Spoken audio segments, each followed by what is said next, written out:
join us for the live session have the advantage of listening to the recording afterwards.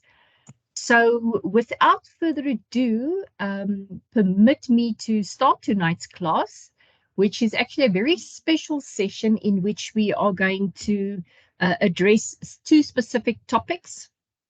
Number one, cell phone evidence, and number two, the role of the local criminal record center.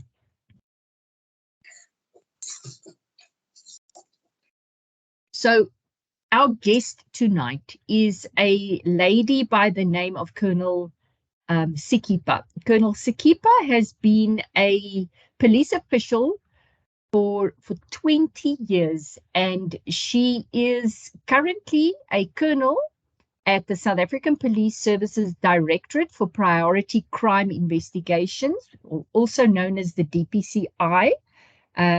We call them the Hawks. And she is the desk commander for narcotics and trafficking in persons. And before Colonel Sikipa joined the Hawks, prior to that, she was at the local criminal record center where she was an analyst. So I'm going to invite Colonel Sikipa to please tell us a little bit more about herself. And yes, her reason for joining us tonight. Colonel Sikipa, the floor is yours.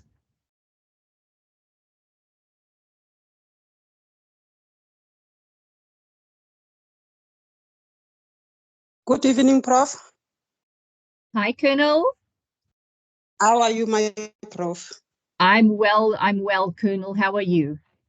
I'm well, thank you, Prof. And then Awesome. Good evening to our, what can we call them, Prof? Our eager students, Colonel. Just be aware that their mics are muted, so they can just send little hearts and waves at this stage. At the end of the session, we'll unmute their mics, and then they can ask all the questions they're dying to ask. Okay. Thank you, Prof. Without any waste of time, Prof has already introduced myself, but let me add, I am Margaret Sikipa. I'm known as Maggie.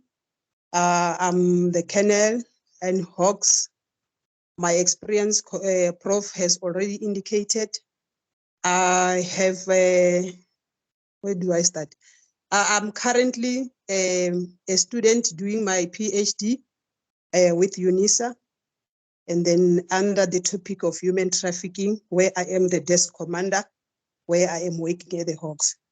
So my reason for being with you tonight, I want to share with you my experience, my knowledge, as the Prof has already indicated that I have 20 years experience in this beautiful organization that I like so much. So I am going to share my knowledge, especially when on LCRC, I was a fingerprint expert. I went to testify several times in court regarding the prints that I have collected. I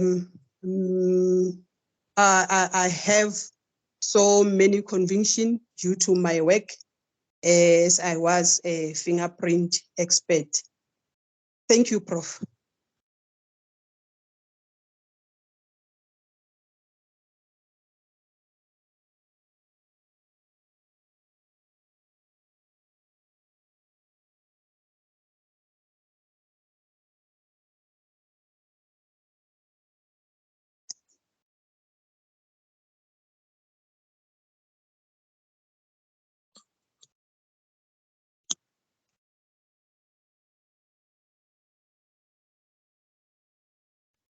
My apologies. I'm talking and I didn't realize I'm muted. Thanks, Colonel.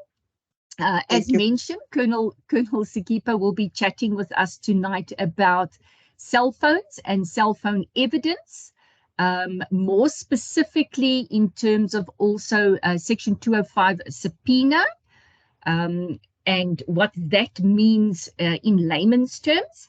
And then she will also chat a little bit about the local criminal record center, where she did work for quite a number of years. And so let's start with cell phone evidence, Colonel.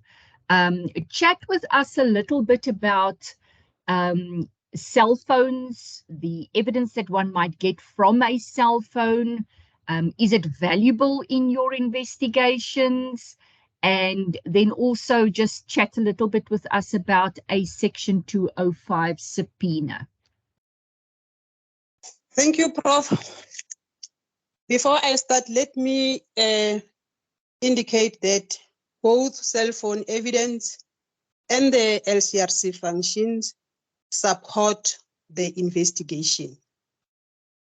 So in cell phone evidence, that's where your SMS, your calls log, your WhatsApp, your location, it's all the cell phone evidence that can be used in a criminal cases. Must remember that whatever you do with your cell phone, it is recorded or it is stored. Even if you can delete somewhere, this information can be retrieved. Everybody, I understand, is having the Android phones, where we are nowadays. When I am in Pretoria West, where I am currently in, I'll say to Prof, okay, let me send you my location. It's a location where I am. Then you will drive following that white lady, or is it white or black or what, I don't know, until you reach where I will be. So that in itself, it is an evidence. I think I've covered a lot concerning the cell phone evidence, Prof. Unless if there is a question.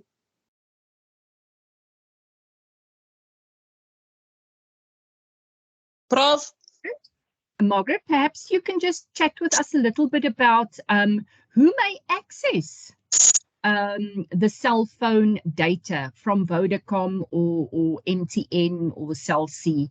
Can a corporate investigator, let's say somebody working at Eskom, who is investigating, let's say, theft of fuel, can that person approach the service provider like Cell C and ask them for your detailed billing?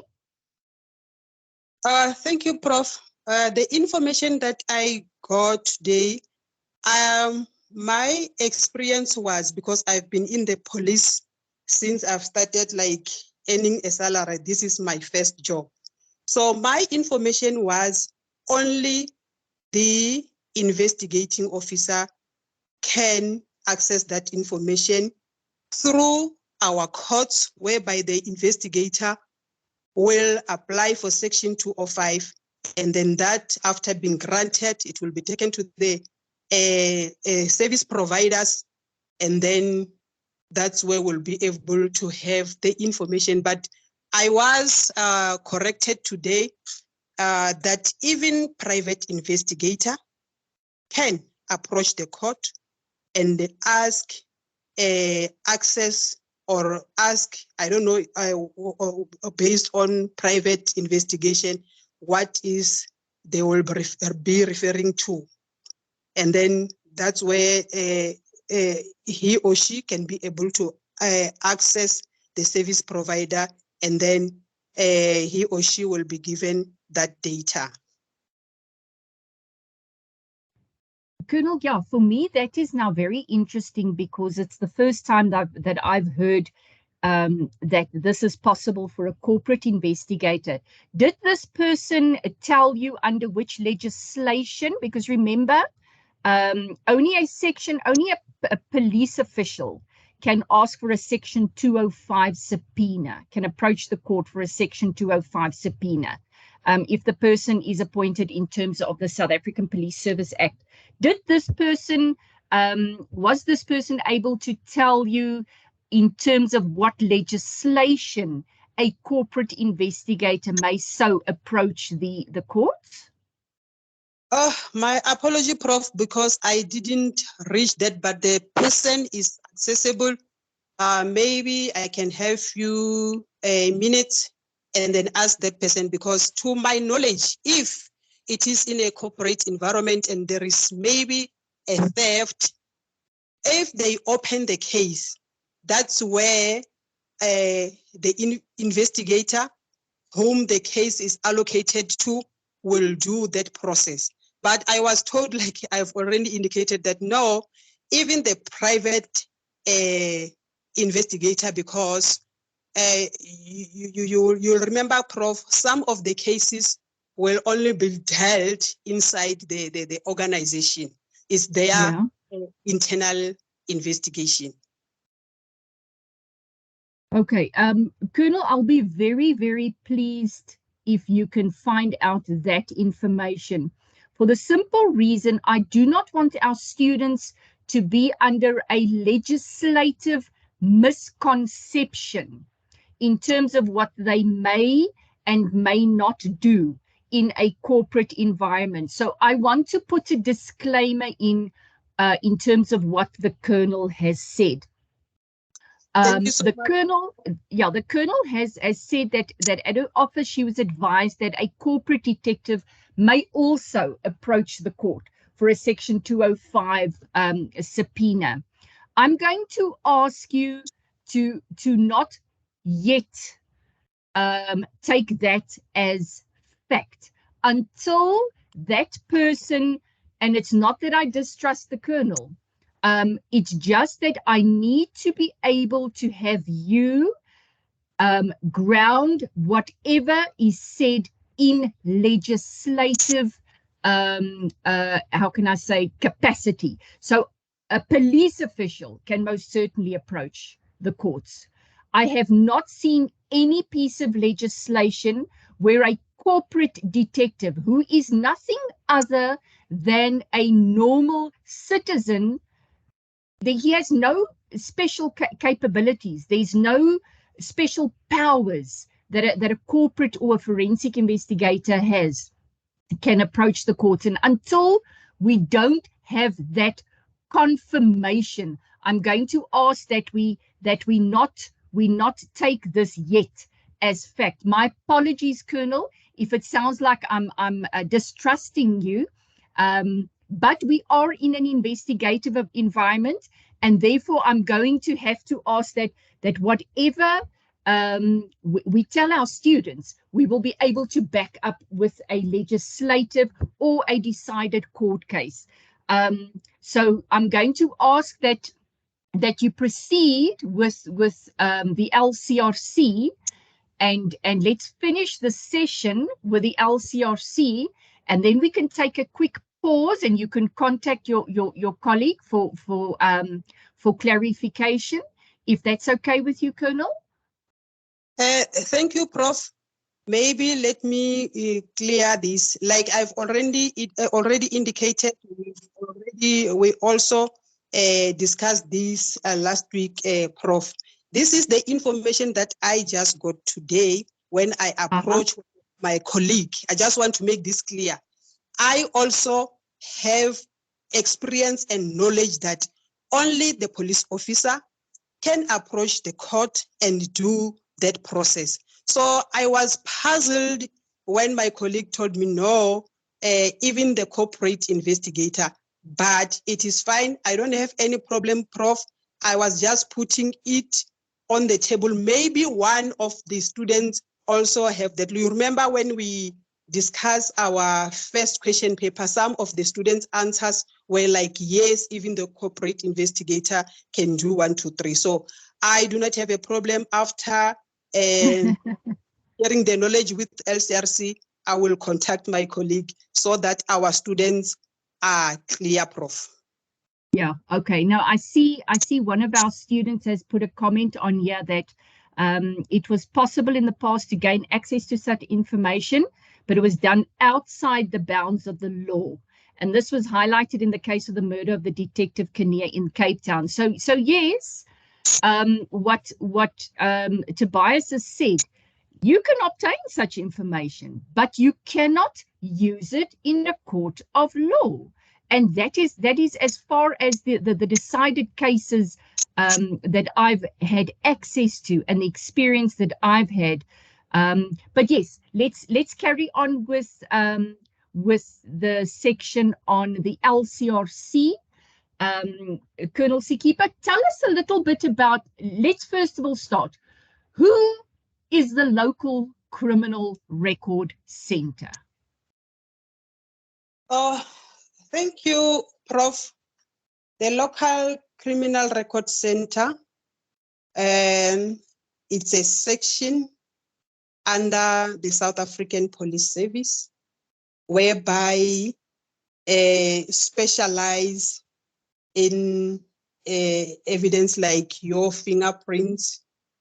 That is local criminal record center, Prof, which the head office or it's situated in Pretoria Central, the CBD, Hona, Old Names, and Rees and Schoeman.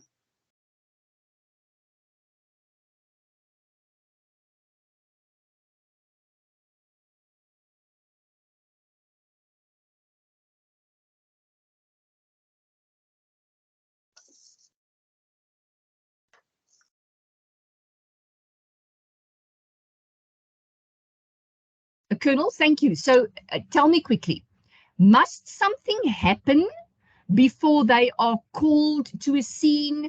And if so, how does this process work?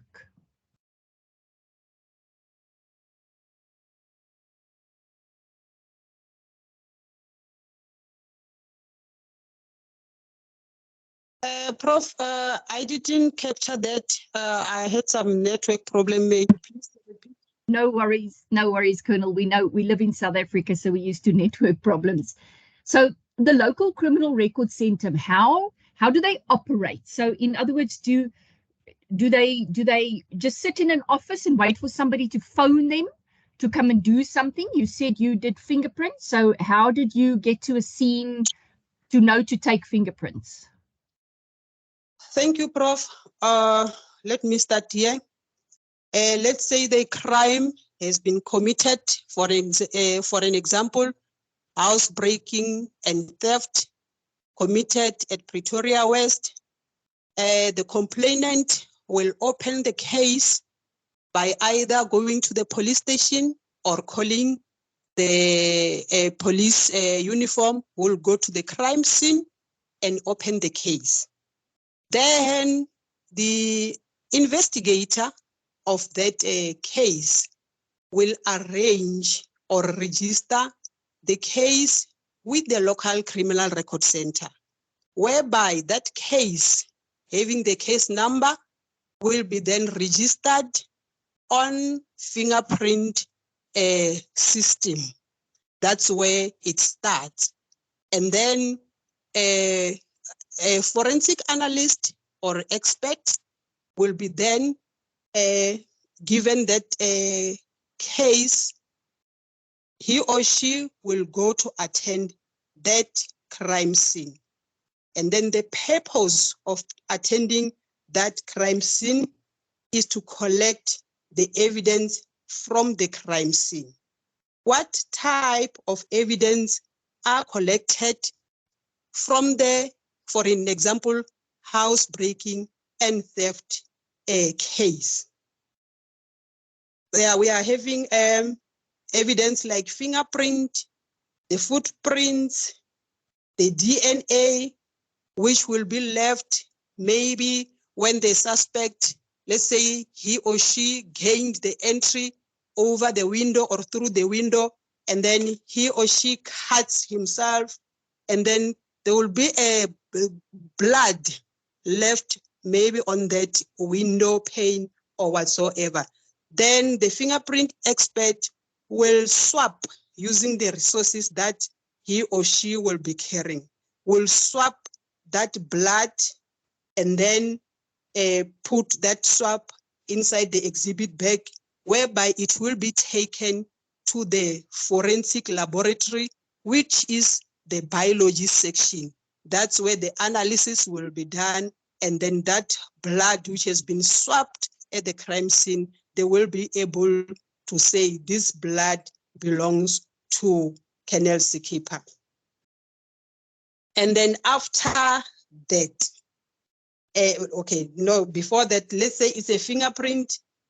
The expert or fingerprint investigator will process that crime scene. There's powders that develop the prints when we are busy applying that powder, and then the fingerprint will develop, lift that fingerprint, and then take that fingerprint to, you put that fingerprint inside the envelope whereby it will be taken to AFI system. And then in the AFI system, that is where they will be match the fingerprint that the expert lifted at the crime scene, and you find that fingerprint, it match with someone on the database. For an example, if the person who broke at that crime scene is not the first offender, his fingerprints were somewhere, somehow collected, even past 10 years, then there will be a match. That is where now our fingerprint expert will write the 212 statement, then goes to court and give evidence after the investigator will already arrest that person. Thank you. Thank you, Colonel. It sounds like quite a specialized job. Did you receive specialized training to be able to do fingerprints?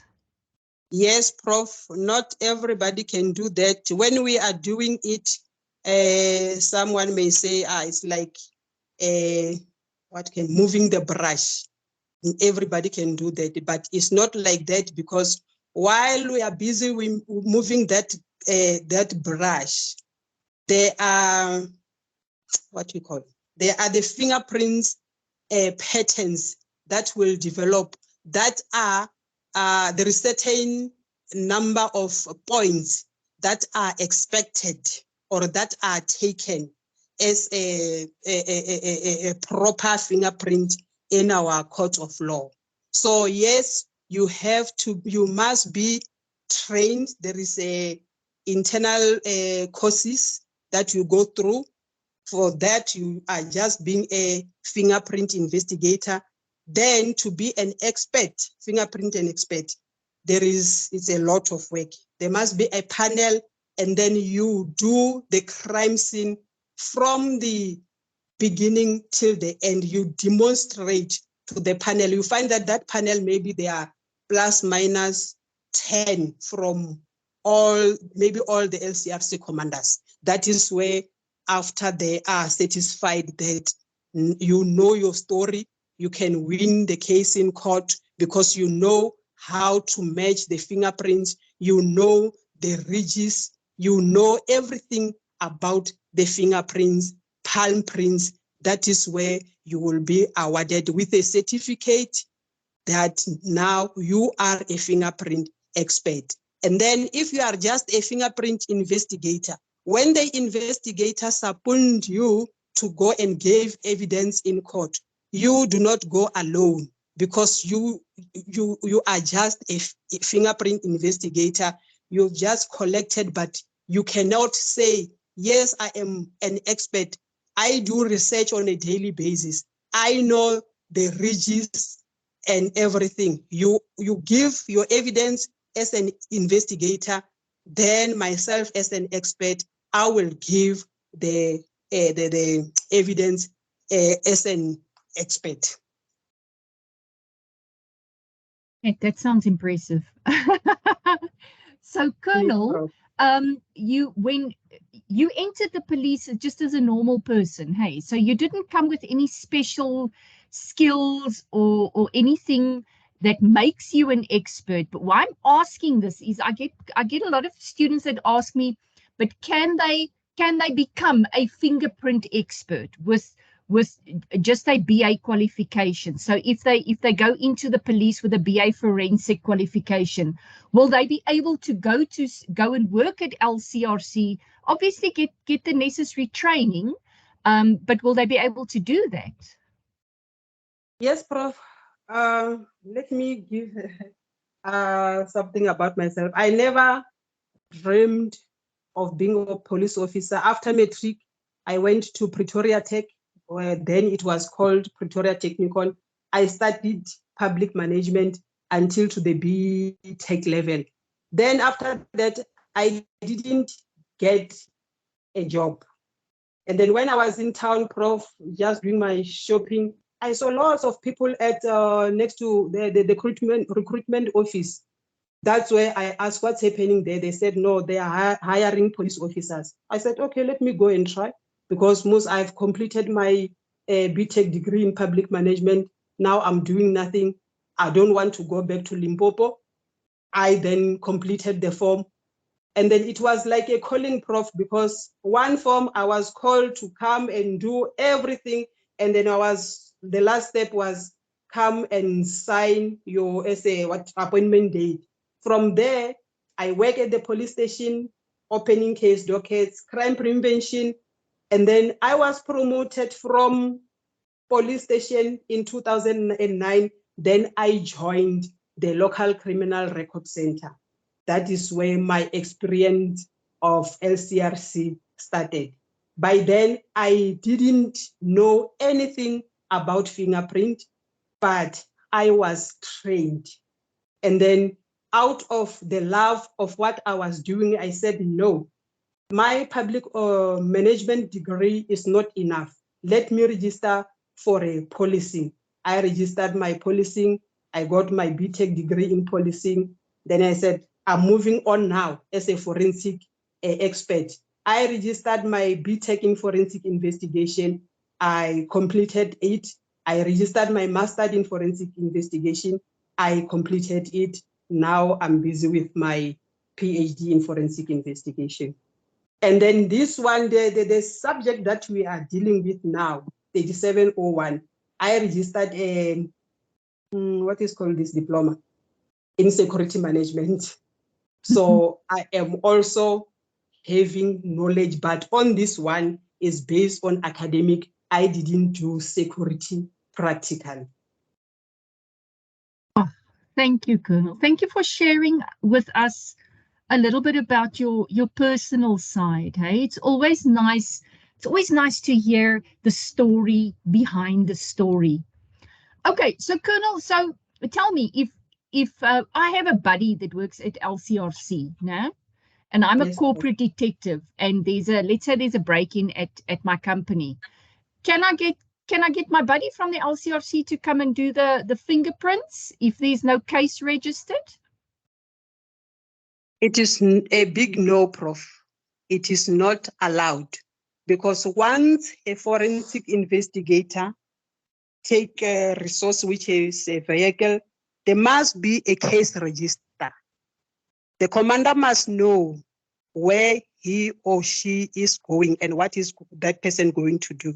So if there is no case registered, it is a no.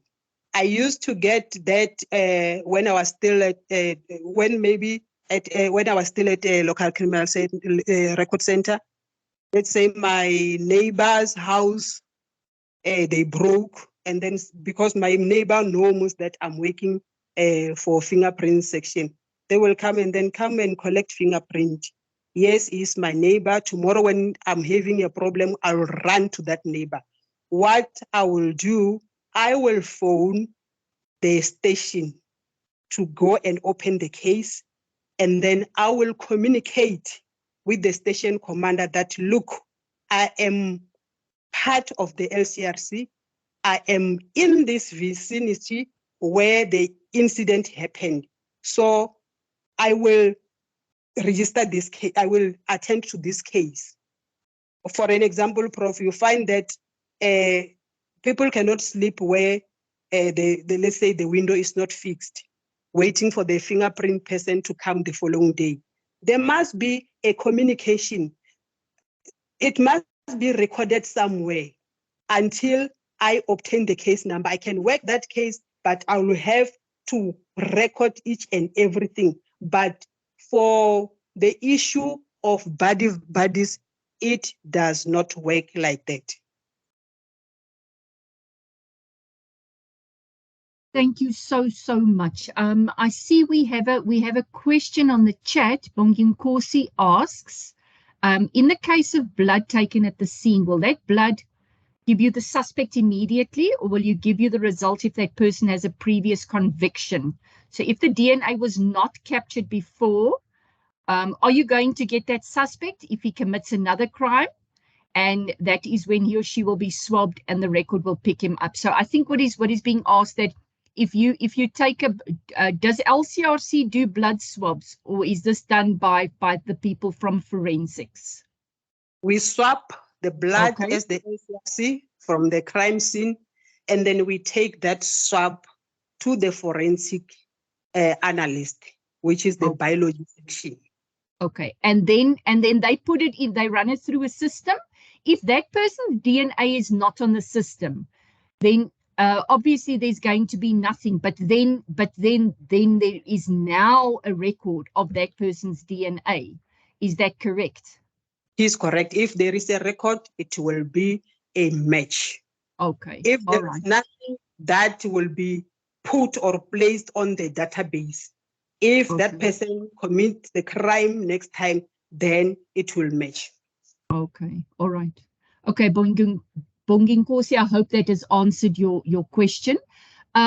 So just to be clear, only if there has been a criminal case reported at a police station and there is a crime administration number, a CAS number, only then may LCRC attend that scene in terms of processing the scene. That's correct, isn't it?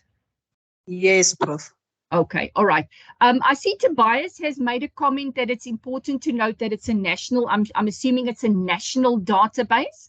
So in other words, the databases that you guys run against is it national? So in other words, it covers the whole of South Africa. You don't have one for Limpopo and one for Gauteng and one for KZN? It is national, Prof. Okay, all right, okay. So I see Tobias has also made the comment that there's a national directive that every person arrested has to have their DNA taken and sent to LCRC. Are you aware of this directive? Is it all arrests or just sexual offences? May Prof repeat the question, please? Tobias has made a comment that there's a national directive that every person arrested has to have their DNA swab taken, and this has to be sent to LCRC. Is it all arrests or just in sexual offences? It's all arrest, if I'm not wrong. That system, when it started, I was already moved out of the LCRC, but I heard about it. It's all arrest. Okay, yes. All right. Okay. Okay, that's very interesting. I think we have exhausted the topic of LCRC. So I'm going to ask that we pause for 5 minutes to give Colonel Sikipa an opportunity to just verify the conversation we had about the cell phone and the subpoena, who can approach the court for a subpoena, whether it can be a normal corporate investigator as well. So let's just get this clear. So Colonel, what we want to know, if there is no criminal case, so in other words, there's no CAS registered, and I'm working at Eskom, and I'm investigating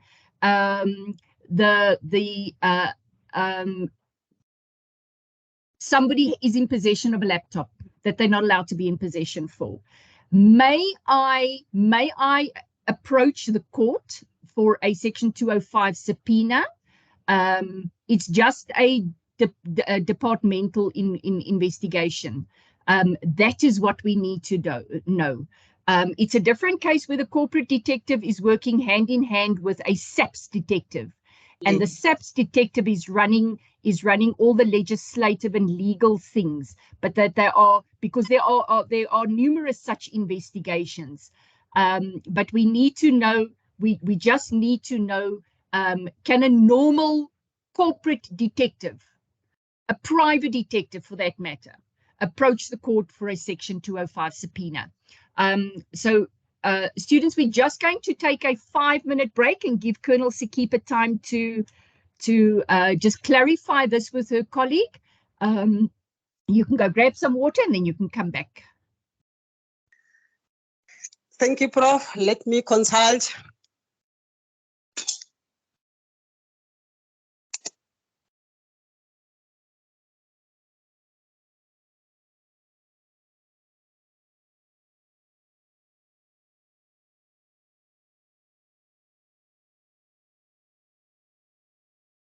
Tsepo, I note your question. I'm going to suggest that we wait for Colonel Sikipa to come back so that we can unpack that question properly, because I want her to be able to address the question based on her experience at the LCRC.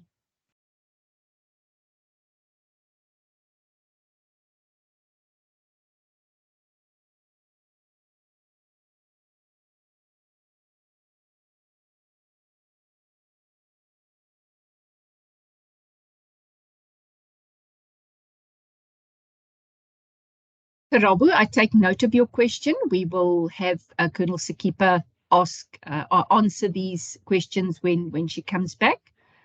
Kagiso as well, we will have her address these when she comes back.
While we are waiting for Colonel Sikipa to come back, I have posted a link on the chat.